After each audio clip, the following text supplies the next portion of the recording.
నూజివీడులో జరిగిన మాలల ఆత్మగౌరవ సభలో మాజీ ఎంపీ హర్షకుమార్ తనదైన శైలిలో చంద్రబాబు, నరేంద్ర మోడీ, జగన్లను విమర్శించారు. రాజ్యాంగంలో పొందుపరిచిన 341 ఆర్టికల్ ప్రకారం ఒక కులాన్ని తీసివేయాలన్నా, చేర్చాలన్నా ఎవరికీ అధికారం లేదన్నారు. రిజర్వేషన్ల విషయంలో వర్గీకరణపై రాజ్యాంగ సవరణ చేయాలంటే అది కేంద్ర, రాష్ట్ర ప్రభుత్వాలకు, ఉన్నత న్యాయస్థానాలకు కూడా సాధ్యం కాదన్నారు. రాష్ట్రంలో పరిస్థితులు చూస్తే గతంలో జగన్మోహన్ రెడ్డి, ఇప్పుడు చంద్రబాబు నాయుడు మాల జాతిని మోసం చేస్తున్నారని విమర్శించారు. జగన్మోహన్ రెడ్డి ఎస్సీలకు సంబంధించిన పథకాలు తీసివేస్తే అధికారంలోకి వచ్చిన వెంటనే వాటిని అమలు చేస్తానన్న చంద్రబాబు కూడా మన జాతిని మోసం చేశాడన్నారు. ఎస్సీ వర్గీకరణ విషయంలో మోడీని ఉద్దేశించి మాట్లాడుతూ రాజ్యాంగ సవరణ చేసే దమ్ము నీకు ఉందా అంటూ ప్రశ్నించారు. రాష్ట్రంలో 75 లక్షల మంది ఉన్న మాలలకు రాజ్యాధికారం దక్కాలంటే మాలలంతా ఏకతాటిపైకి వస్తే తాను రాజకీయ పార్టీని స్థాపిస్తానని, వచ్చే ఎన్నికల్లో మాల జాతి సత్తాను చాటేందుకు మనమంతా సిద్ధంగా ఉండాలని పిలుపునిచ్చారు. రాజ్యాంగంలో కొన్ని ఆర్టికల్స్ పొందుపరిచారు. ఆ ఆర్టికల్స్ ని పొందుపరిచారంటే దాంట్లో దీని జోలికి వెళ్ళకూడదన్న ఆర్టికల్ ఏంటంటే 341 341 ఆర్టికల్. దీని ప్రకారం ఏముంటుందంటే ఎస్సీ కులాలని, ఒక కులాన్ని చేర్చడానికి కానీ, ఒక కులాన్ని కానీ తీసివేయడానికి కానీ ఎవరికి అధికారం లేదు. ఎవరికి, రాష్ట్ర ప్రభుత్వాలకు అధికారం లేదు, కేంద్ర ప్రభుత్వానికి అధికారం లేదు, సుప్రీంకోర్టుకి అధికారం లేదు, హైకోర్టుకి అధికారం లేదు. ఎవరికి అధికారం ఉందంటే ఒక కులాన్ని చేర్చాలన్నా తీసేయాలన్నా ఎవరికి హక్కు ఉంటుంది? ఒక్క పార్లమెంటుకే హక్కు ఉంది.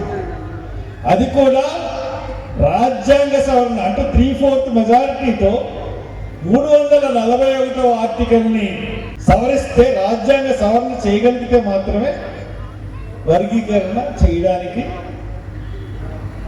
ఎవరికన్నా హక్కు. ఒక ప్రీ ఆక్యుపైడ్ మైండ్తో సుప్రీంకోర్టు తీర్పు ఇచ్చింది. సుప్రీంకోర్టు తీర్పు అన్నది మనం చూసుకున్నట్లయితే ఖచ్చితంగా ఒక కుట్ర. ఆ కుట్ర ఏంటంటే ఒక రాజకీయ కుట్ర.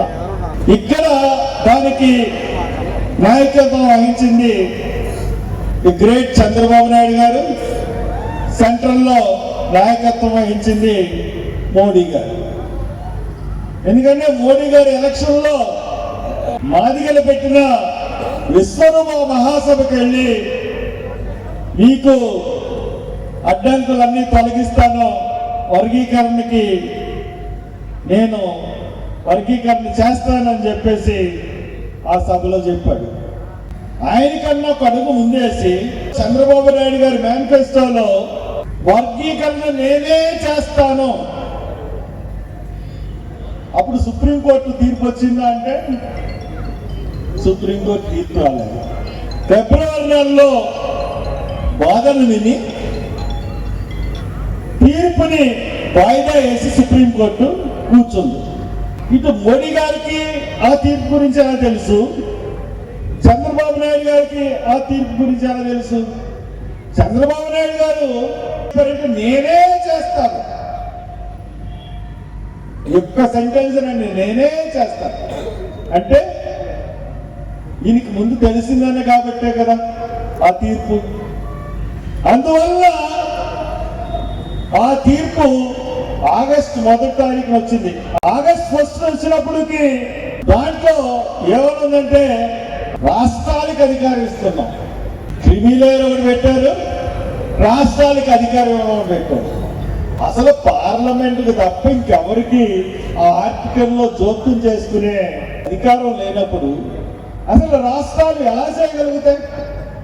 రాజ్యాంగ సవరణ చేయి మోడీ గారు, రాజ్యాంగ సవరణ చేసి అప్పుడు వర్గీకరణ చేయి.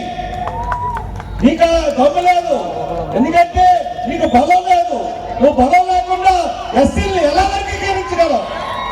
ఇంకా మన రాష్ట్రం వచ్చినోడికి ఈ నాటకాలు ఎలాగున్నాయంటే వర్గీకరణ తీర్పు ఆగస్టు 1వ తారీఖున వచ్చింది. నిజంగా చంద్రబాబు నాయుడు గారికి చిత్తశుద్ధి ఉన్నట్లయితే ఎప్పుడు వెంటనే వాళ్ళు ఏం చెప్పారు, సుప్రీంకోర్టు రాష్ట్రాలు ఖచ్చితంగా కులగణన చేసి, అంటే ఎస్సీల్లో కులగణన చేసి వాళ్ళ దామాషా పద్ధతి ప్రకారం వాళ్ళు రాష్ట్రాలు నిర్ణయం తీసుకోవచ్చు అని. అక్కడ రేవంత్ రెడ్డి రాగానే కమిషన్ వేశాడు ముగ్గురుతో. ఈయన ఒక 10 రోజుల క్రితం, ఒక వారం రోజుల క్రితం కమిషన్ వేశాడు. ఏ కమిషన్ అంటే ఒక ఐఏఎస్ ఆఫీసర్తో కమిషన్. అంటే అతనికి మన మీద ఎంత గౌరవం ఉంది, అంటే మాలో మాదిగల మీద ఎంత గౌరవం ఉందో ఒకసారి ఆలోచించండి. ఐఏఎస్ ఆఫీసర్ అంటే చంద్రబాబు జోబులో మనిషి. చంద్రబాబు రిపోర్ట్ రాసి సంతకం పెట్టమంటే పెడతారు. అటువంటి కమిషన్ వేయడం నిజంగా మీకు చిత్తశుద్ధి ఉందో చంద్రబాబు నాయుడు గారు? చిత్తశుద్ధి ఉంటే ఆగస్టు 1వ తారీఖున తీర్పు వస్తే ఇప్పుడు వరకు ఎందుకు రాలుస్తున్నావు? ఒక జడ్జితో కానీ, ఒక 3 సభ్యులతో కానీ, 3 మంత్రులతో కానీ ఎవరితో అన్నా కమిషన్ వేయచ్చు కదా. క్యాబినెట్ హోదా కలిగిన వారితో.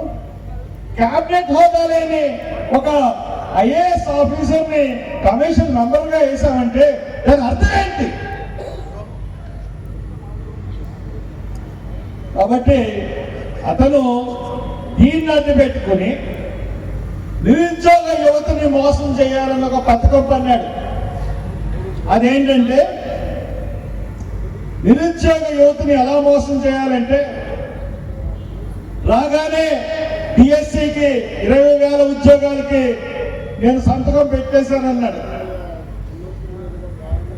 వెంటనే మందాకృష్ణ పిలిపించుకున్నాడు చంద్రబాబు నాయుడు గారే. పిలిపించుకుని ఒక రిప్రజెంటేషన్ ఇప్పించుకున్నాడు. ఏమని? పక్క రాష్ట్రంలో ఉన్న మందకృష్ణకి మన రాష్ట్రంతో ఏం పని? వర్గీకరణ తేలేంత వరకు డిఎస్సి నోటిఫికేషన్ పొందకూడదు. ఎంత అన్యాయం అండి! అంటే చంద్రబాబు నాయుడు కుయుక్తి ఏంటంటే దాన్ని అడ్డపెట్టుకొని ఈ నిరుద్యోగులకి ఉద్యోగాలు ఇవ్వకుండా, తన ఖజానాలో డబ్బులు ఖర్చు అవ్వకుండా దీన్ని పొడిగించడం. సంవత్సరం పొడిగిస్తాడు. ఈ కమిషన్ రిపోర్ట్ వచ్చేవాడికి ఎంతకాలం అవుతుందో తెలియదు. దాని తర్వాత కులగణన అంటాడు. దాని తర్వాత అంటే అప్పటి వరకు నిరుద్యోగులు మోసపోవాలా?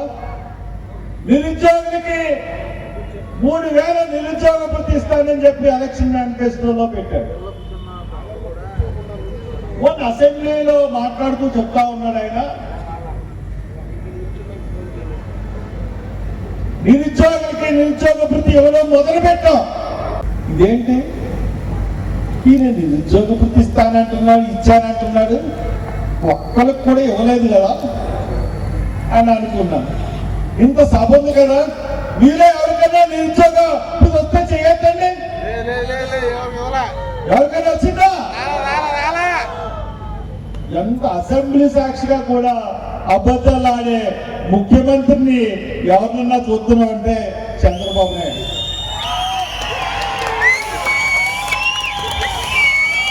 అసలు అసెంబ్లీలో కూడా అబద్ధాలు ఆడతాడా?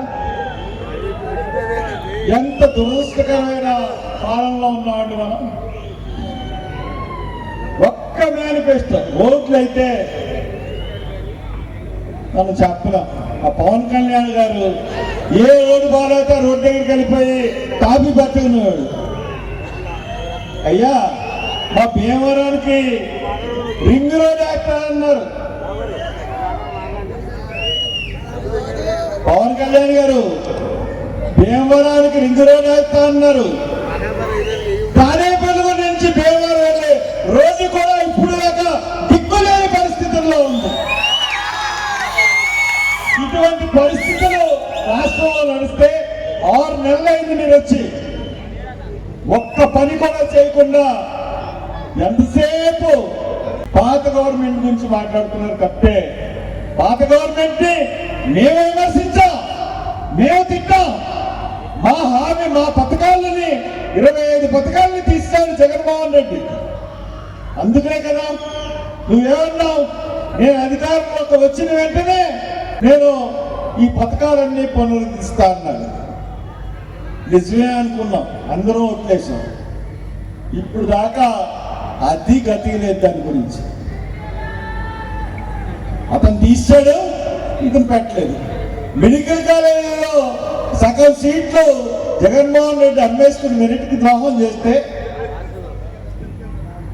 ఇది అన్యాయం, దీన్ని ఖండిస్తామన్న పెద్ద మనిషి ఈ రోజున అదే వాదన హైకోర్టులో వినిపిస్తున్నారు.